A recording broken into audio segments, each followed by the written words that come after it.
کچھ لوگ اوقل یا اورینا قبیلوں کے مدینے میں آئے اور بیمار ہو گئے۔ رسول اللہ صلی اللہ علیہ وسلم نے انہیں لقاح میں جانے کا حکم دیا اور فرمایا کہ وہاں اونٹوں کا دودھ اور پیشاب پئیں۔ چنانچہ وہ لقاح چلے گئے، اور جب اچھے ہو گئے تو رسول کریم صلی اللہ علیہ وسلم کے چرواہے کو قتل کر کے وہ جانوروں کو ہانک کر لے گئے۔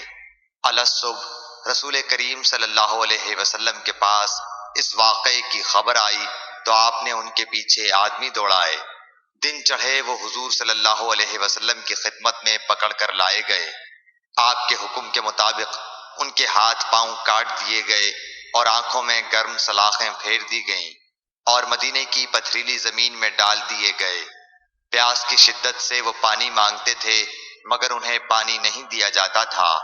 ابو قلابہ نے ان کے جرم کی سنگینی ظاہر کرتے ہوئے کہا کہ ان لوگوں نے چوری کی اور چرواہوں کو قتل کیا اور آخر ایمان سے پھر گئے اور اللہ اور اس کے رسول سے جنگ کی۔